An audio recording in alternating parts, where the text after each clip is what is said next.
ঠান্ডার মধ্যে কষ্ট করে বসে আছেন? আচ্ছা ঠিক আছে, কিন্তু স্লোগান দেওয়া যাবে না। যে স্লোগান দিবে আমি ধরে নিব যে সেই মিটিং ডিস্টার্ব করতে আসছে, আর তাকে আমরা নাম দেব গুপ্ত, যে স্লোগান দিবে। আচ্ছা, এখন মন দিয়ে কথা শুনতে হবে, মন দিয়ে কথা শুনতে হবে। এই যে এখানে মোশাররফ সাহেব, আস্তে আস্তে আস্তে আস্তে সবাইকে কোয়াইট হতে হবে। এই যে স্লোগান দেবে সে কিন্তু গুপ্ত। আচ্ছা, এখানে এই যে আপনাদের এই ভোটে, এই এলাকার ভোটে বারবার নির্বাচিত আমাদের মোশাররফ সাহেব আছেন, রায়কুমার সাহেব আছেন।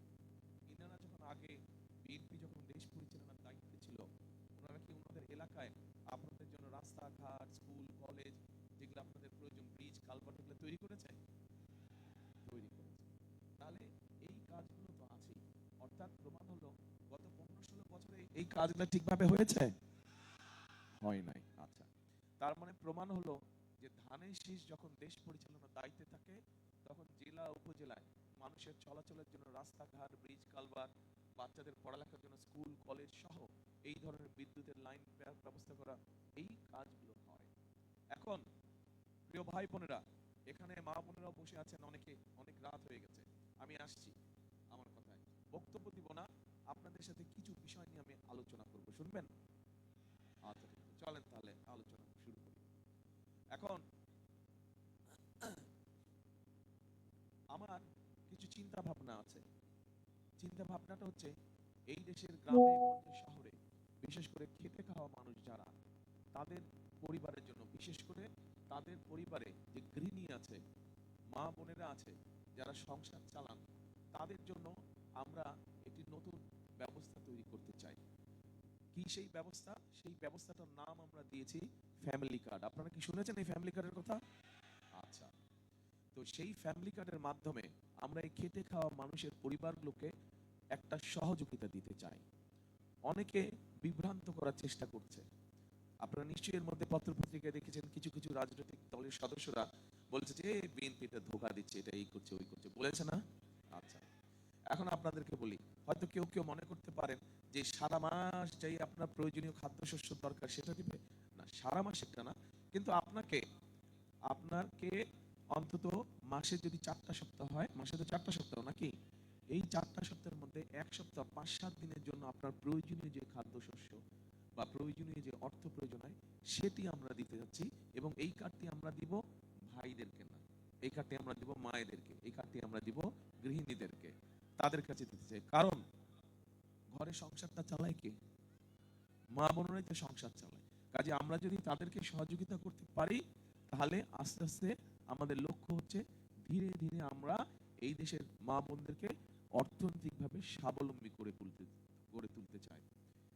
1991 থেকে 96 এবং আবার 2001 সালে যখন খালেদা জিয়া দেশ পরিচালনা করেছিলেন, তখন কিন্তু উনি মেয়েদের শিক্ষা ব্যবস্থা ফ্রি করে দিয়েছিলেন, ক্লাস 1 থেকে ইন্টারমিডিয়েট পর্যন্ত। এটা তো জানেন আপনারা, মা বোনরা তো এটা জানেন। আচ্ছা, গত 20 বছরে আমাদের অনেক মেয়েরা, অনেক মারা, অনেক বোনেরা শিক্ষিত হয়েছে। আমরা চাই এখন এই মা বোনদেরকে, এই মেয়েদেরকে আমরা চাই অর্থনৈতিকভাবে স্বাবলম্বী করে তুলতে। কারণ আপনি যে, যারা আপনারা সংসার করেন, যারা বিয়ে শাদী করেছেন, কারাগারে বিয়ে শাদী করেছেন, হাত তুলেন তো। আচ্ছা ঠিক আছে, ধন্যবাদ, হাত নামান। এখন এই যে বিয়ে শাদী করেছেন, আপনার সংসার, আপনি একজন মহিলা হন অথবা পুরুষ হন, সংসার কি একা চালাতে পারেন? আপনি যদি পুরুষ হন আপনার স্ত্রীর সহযোগিতা লাগে, আবার আপনি যদি স্ত্রী হন আপনার স্বামীর সহযোগিতা লাগে। ঠিক একইভাবে আমাদের দেশের অর্ধেক জনসংখ্যা হচ্ছে নারী। এই নারীদেরকে যদি আমরা সহযোগিতা না করি, তাদেরকে যদি আমরা স্বাবলম্বী না করি, আমরা যতই লেকচার মারি না কেন যে দেশের এই করে ফেলবো, ওই করে ফেলবো, এগুলা কিন্তু বোকাস কথা, এটা হবে না। সেজন্যই আমরা চাই নারীদের পাশে দাঁড়াতে, মায়েদের পাশে দাঁড়াতে, তাদেরকে ধীরে ধীরে আমরা অর্থনৈতিক সচ্ছলতা আনতে চাই। এটা হচ্ছে আমার পরিকল্পনা। ভালো লাগলো না খারাপ লাগলো? ভালো লাগলো? তো আপনারা ধানের শীষে ভোট দিয়ে ধানের শীষকে জয়যুক্ত করলে ইনশাল্লাহ 12 তারিখে ধানের শীষ ইনশাল্লাহ সরকার গঠন করলে এই পরিকল্পনা কি আমরা চান বাস্তবায়ন করব? আচ্ছা আচ্ছা, ঠিক আছে। এখন আসেন আরেকটা পরিকল্পনার কথা বলি। আমি এর আগে যে মিটিং এ ছিলাম সেখানেও বলেছি, আমার হিসাব ভাই 2-2 4-এর মতন পরিষ্কার হিসাব। এটা জনসভা মঞ্চ, জনসভা মঞ্চে দাঁড়িয়ে আমি আমাদের সাথে, বিএনপির সাথে, আমার দলের নাম কি বলেন তো? বিএনপি।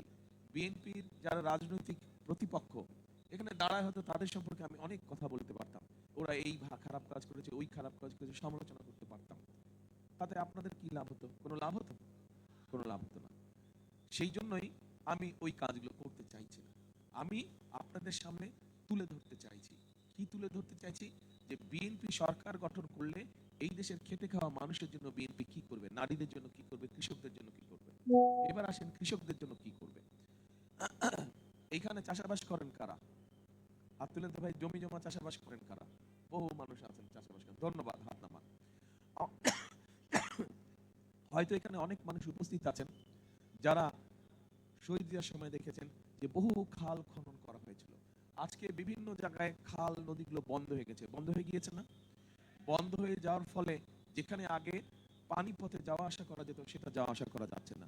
সেচের সুবিধার জন্য যেখান থেকে খাল থেকে পানি নিয়ে কৃষি জমিতে দেওয়া যেত সেটা দেওয়া যাচ্ছে না, যাচ্ছে।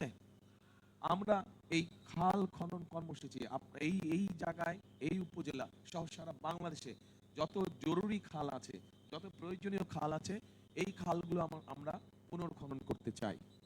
এখন বলেন আমার এই পরিকল্পনা কেমন লেগেছে? খাল খনন করতে চান?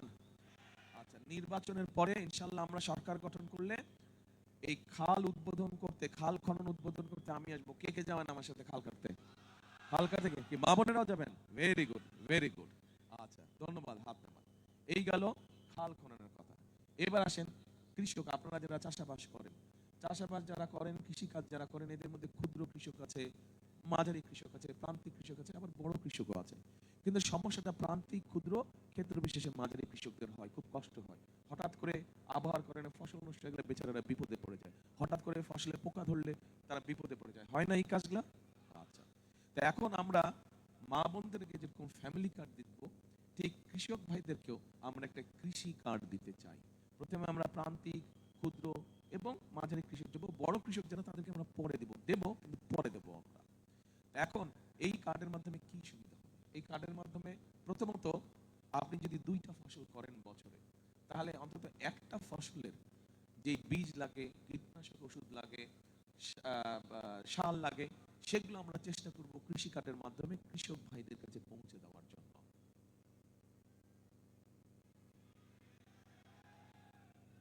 পরিকল্পনাটা কেমন লাগলো? তো বলবেন তো ভাই, ভালো বললে তখন উৎসাহ বাড়ে, তখন কাজ করতে মন চায়। আচ্ছা, ঠিক আছে, ঠিক আছে। তো এই গেল কৃষকের কথা। সার বীজ সুবিধা পাবে, কৃষি বীমার সুবিধা পাবে, কৃষি ঋণের সুবিধা পাবে ওই কার্ডটার মাধ্যমে। তাহলে কৃষক ভাইদেরকে যদি আমরা কয়েক বছর ধরে এই সহযোগিতা দিতে পারি, তাহলে ধীরে ধীরে কৃষক ভাইদের যে অর্থনৈতিক সংকট আছে সেই সংকটটা কমে আসবে। কমে আসবে না? এই সহযোগিতা যদি পায় তাহলে কমে আসবে। আসেন এবার, একটি বিরাট বড় সমস্যা আছে বাংলাদেশে। 20 কোটি মানুষ আমরা। আপনারা আমাদের দেশ গ্রামে বিশেষ করে মহিলা এবং বাচ্চারা যারা আছেন, নারী এবং বাচ্চারা যারা আছেন, তারা অনেক ক্ষেত্রে অনেক সময় অসুখ বিসুখ হলে ঠিকভাবে চিকিৎসার সুবিধা পায় না, তাই না? চিকিৎসা সুবিধা পায় না। পুরুষদের জন্য অতটা সমস্যা না, চলে যায় ডাক্তারের কাছে, সেটা উপজেলা হেলথ কমপ্লেক্স হোক বা জেলা সদর হাসপাতাল হোক। কিন্তু অনেক সময় স্বামী ব্যস্ত বা ছেলে ব্যস্ত বা ভাই ব্যস্ত, ফলে মহিলা সদস্যের যে পরিবার তাকে নিয়ে যেতে পারছে না বা যাওয়া হচ্ছে না। আমরা চাচ্ছি সারা বাংলাদেশে সব গ্রামে গ্রামে আমরা একজন হেলথ কেয়ার দিব। পল্লী চিকিৎসকের কথা মনে আছে? আপনাদের মুরব্বী যারা আছেন তাদের মনে আছে। ওই পল্লী চিকিৎসক মতন এদেরকে আমরা ট্রেনিং দেব। এরা গিয়ে গ্রামে গ্রামে, গ্রামে গ্রামে তারা মানুষকে চিকিৎসা দেবে, বিশেষ করে মহিলা এবং শিশুদেরকে, যেগুলো বেশি সিরিয়াস অসুখ বিসুখ না, ছোটখাটো অসুখ যার জন্য হাসপাতাল যাওয়ার প্রয়োজন নেই, সেই ওষুধ এবং সেই চিকিৎসা তাদেরকে দিবে। ঘরে বসে আমরা এই চিকিৎসাটা আপনাদের কাছে পৌঁছাতে চাই। আপনারা ঘরে বসে এই চিকিৎসা পাবেন। এই পরিকল্পনাটা কেমন লাগলো?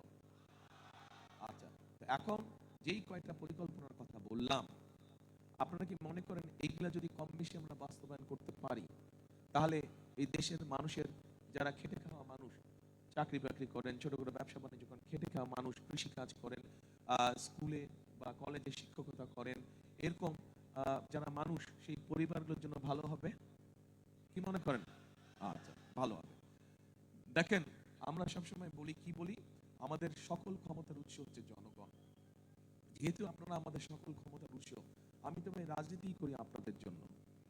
আমাদের রাজনীতিটা হচ্ছে দেশের মানুষের জন্য, এবং সেই জন্যই এই পরিকল্পনাগুলো আমরা গ্রহণ করেছি। এর সাথে আরো আছে, এই এলাকায় আরেকটি বড় সমস্যা আছে।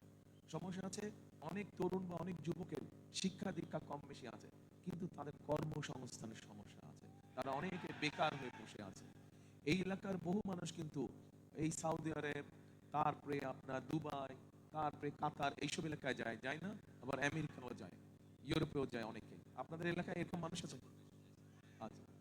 এবং একই সাথে মালয়েশিয়া এবং সিঙ্গাপুরে অনেক লোক যায় না? আমরা চাচ্ছি ধীরে ধীরে সব সব জেলায় একটা ভোকেশনাল ইনস্টিটিউট সুন্দরভাবে গড়ে তুলবো, একটা ট্রেনিং ইনস্টিটিউট। আমাদের এই এলাকার মানুষ যেখানে যেখানে যায়, সেইখানে কি কি চাকরি আছে বাংলাদেশের মানুষের জন্য, কি কি চাকরি সহজে বাংলাদেশের মানুষ পেতে পারবে যদি তাকে আমরা একটু ট্রেনিং এর ব্যবস্থা করে দিই, যদি তাকে আমরা একটু সিঙ্গাপুরের ভাষা, ইংরেজি ভাষা, সৌদি আরবে গেলে মিডল ইস্ট, মধ্যপ্রাচ্য আরবি ভাষা, এগুলা মালয়েশিয়া গেলে মালে ল্যাঙ্গুয়েজ, মালে ভাষা আমরা যদি শিখাতে পারি, তাহলে আপনারা কি মনে করেন যারা বিদেশ যাবে তাদের জন্য চাকরি বাকরি পেতে বা ব্যবসা বাণিজ্য দেশের মধ্যে করতে সুবিধা হবে? কি বেকার সাহেব যারা আছেন বলেন না, এটা তো যারা বেকার আছেন হয়তো কর্মসংস্থান নিয়ে, তাদের জন্য বলেছি। এইভাবে আমরা ধীরে ধীরে ধীরে দেশটাকে সুন্দরভাবে চালাতে চাই, সুন্দরভাবে গড়ে তুলতে চাই। দেখুন 15-16 বছর গিয়েছে, 15-16 বছরে কি হয়েছে না হয়েছে সেই ইতিহাসে আমি যাব না। 2024 সালের 5ই আগস্ট আপনারা দেখেছেন কি হয়েছে, দেশে একটা পরিবর্তন এসেছে, এবং মানুষ চাই এই পরিবর্তনটাকে যাতে আমরা সঠিকভাবে ব্যবহার করতে পারি। যেইভাবে কাজ করলে এই দেশের মানুষের ভাগ্যের একটু হলেও পরিবর্তন হবে, আমরা সেভাবে দেশটাকে গড়ে তুলতে চাই। এবং অতীত যদি দেখেন, যখনই বিএনপি সরকার দেশ পরিচালনা করেছে, এই ধরনের কাজগুলো করা হয়েছে। সেই জন্য আপনাদেরকে আমি একটি অনুরোধ করব, যে আপনারা যদি সত্যি মনে করেন যে আমার যে পরিকল্পনার কথাগুলো আপনাদের সামনে তুলে ধরলাম, এই পরিকল্পনাগুলো বাস্তবায়ন করলে আপনারা উপকৃত হবেন, তাহলে আপনাদের পরিকল্পনাটা কি এবার? ইয়েস, শাবাশ। এই যে কে বললো ধানের শীষে ভোট দেবে, শাবাশ, বুদ্ধিমান মানুষ। ইয়েস, আপনাদের পরিকল্পনা হচ্ছে 12 তারিখে ধানের শীষকে জয়যুক্ত করতে হবে।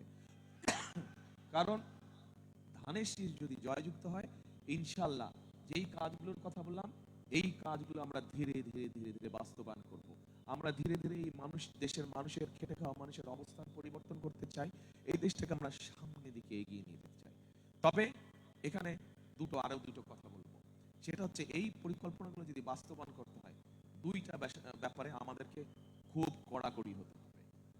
এবং অতীত প্রমাণ করে এই দুটো ব্যাপারে আমরা বরাবরই কড়াকড়ি ছিলাম। বিএনপি যতবার ক্ষমতায় ছিল, এই দুটো ব্যাপারে আমরা কড়াকড়ি ছিলাম। এক, মানুষ যাতে পথে ঘাটে নিরাপদে চলতে পারে, মানুষ যাতে ব্যবসা বাণিজ্য নিরাপদে করতে পারে। অর্থাৎ কেউ যদি কেউ যদি এমন কোন কাজ করে যেটা আইন বিরোধী, সে যেই দলেরই লোক হোক না কেন, আমরা তার বিরুদ্ধে আইন মতো ব্যবস্থা নেব। এক, এটা অতীতে আপনারা দেখেন, বিএনপি যখন ক্ষমতায় ছিল, এর আগে বিএনপির অনেক নেতাকর্মী অনৈতিক কাজ করেছিল, মানুষের কষ্ট হয়ে এরকম কাজ করেছিল, আমরা কিন্তু ধরে তাদেরকে আইনের হাতে সোপর্দ করে দিয়েছি, তাদের বিরুদ্ধে। মনে আছে আপনাদের? আসেন, কাজেই এখানে বিএনপির নেতাকর্মী যারা আছেন, আপনাদেরকে কেয়ারফুল থাকতে হবে। এদিক ওদিক করেছেন আপনি ভাই আইনের হাতে পড়ে যাবেন, কিচ্ছু করার থাকবে না, আমার কিচ্ছু করার থাকবে না। আসেন এরপরে আরেকটি বিষয়, গত 15-16 বছর আমরা দেখেছি মেগা মেগা প্রজেক্ট হয়েছে বাংলাদেশে, কিন্তু গ্রামের স্কুলটা সংস্কার করা হয়নি। মেগা মেগা প্রজেক্ট হয়েছে, কিন্তু উপজেলা বা গ্রামের রাস্তাঘাট, ব্রিজ কালভার্ট ভেঙে গেছে, নষ্ট হয়ে গেছে, সেগুলোকে সঠিকভাবে রিপেয়ার করা হয় নাই। উপজেলা হেলথ কমপ্লেক্সে ঠিকভাবে ডাক্তার নাই, কলেজ স্কুলগুলোতে ঠিকভাবে শিক্ষক নাই। এই এগুলা হয়েছে না, এই জিনিসগুলা, এগুলা সব হচ্ছে এক ধরনের দুর্নীতি। আমরা যে কোনো ভাবে অতীত প্রমাণ করে যে এই দেশের দুর্নীতি যদি কেউ লাগাম টেনে ধরতে পারে, সেটা একমাত্র খালেদা জিয়ার সরকার পেরেছিল, বিএনপি সরকার পেরেছিল, শহীদ জিয়ার সরকার পেরেছিল। কাজেই আমাদের আরেকটি লক্ষ্য থাকবে, যে কোনো মূল্যে দুর্নীতির লাগাম টেনে ধরতে হবে। আমরা যদি আইন শৃঙ্খলা ঠিক না রাখি, আমরা যদি দুর্নীতিকে লাগাম চেপে না ধরি, তাহলে যতই আমরা পরিকল্পনা করি সেগুলা মানুষের কাজে লাগবে না। যদি মানুষকে উপকৃত করতে হয়, মানুষের কাজে এই পরিকল্পনাগুলো বাস্তবায়ন করতে হয়, আইন শৃঙ্খলা এবং দুর্নীতি, এটাতে আমরা কোনো ছাড় দিব না। আপনাদের সমর্থন আছে তো? ঠিক আছে, এখন আমার পরিকল্পনার কথা শেষ। আপনাদেরকে আবার আমি জিজ্ঞেস করতে চাই, আপনাদের পরিকল্পনা কি? ধানের শীষ। এই যে আপনার 12 তারিখে ধানের শীষকে নির্বাচিত করবেন ইনশাল্লাহ, কিন্তু 1 মিনিট মিস্টার গুপ্ত, বসতে হবে, মিটিং ডিস্টার্ব করছেন। 1 মিনিট, এই যে গুপ্ত, এই গুপ্ত বসতে হবে। আচ্ছা, এখন শুধু 12 তারিখে ধানের শীষ সিল মারলেই হবে না, সাথে আরো কাজ আছে। কিন্তু সাথে পরিকল্পনা ABCD 1 2 3 4 পরিকল্পনার মধ্যে থাকতে হবে। আমি যেরকম পরিকল্পনা করছি, আপনাদেরকে ওই দিন মা বোন সহ সকলকে, আপনাদেরকে মুসলমান হোক অথবা মুসলমান ছাড়া অন্য ধর্মের মানুষ যারা আছেন, তাদেরকে ভোর বেলায় উঠতে হবে। যারা মুসলমান তারা তাহাজ্জুদের নামাজ পড়বেন। তাহাজ্জুদের নামাজ পড়ে যারা অন্য ধর্মের মানুষ, তাদেরকে সাথে নিয়ে, যারা ধানের শীষকে ভোট দিবে আপনারা জানেন, তাদেরকে সাথে নিয়ে ভোট, আপনার স্ব ভোট কেন্দ্রে চলে যাবেন। পারবেন? ভোট কেন্দ্রে গিয়ে ওইখানে ফজরের জামাত আদায় করবেন এবং জামাত আদায় করে ওখানে বসে থাকবেন। যেই ভোট কেন্দ্র খুলবে সাথে সাথে ভোট দেওয়া শুরু করবেন। কিন্তু ভোট দেওয়া শেষ হয়ে গেলেই ফিরে আসলে কিন্তু চলবে না। আপনাদের এই ভোট দেওয়ার অধিকার গত 15 বছরে কেড়ে নেওয়া হয়েছিল। কাজেই হিসাব বুঝে নিয়ে আসতে হবে। পারবেন? এই কাজটা করতে হবে। তাহলে রাত হয়ে গেছে অনেক, আমার আরেকটা মিটিং আছে, ওখানেও মানুষ কষ্ট করছে এই শীতের মধ্যে। শেষ কথার একটাই, করব কাজ, গর্ব দেশ, সবার আগে বাংলাদেশ। প্রিয় ভাই বোনেরা, খাল কাটতে আসবো সেদিন কিন্তু দেখতে চাই এই মানুষগুলোকে যারা হাত তুলেছেন, ইনশাআল্লাহ। আল্লাহ হাফেজ। বাংলাদেশ জিন্দাবাদ, বাংলাদেশ জাতীয়তাবাদী দল জিন্দাবাদ। আসসালামু আলাইকুম।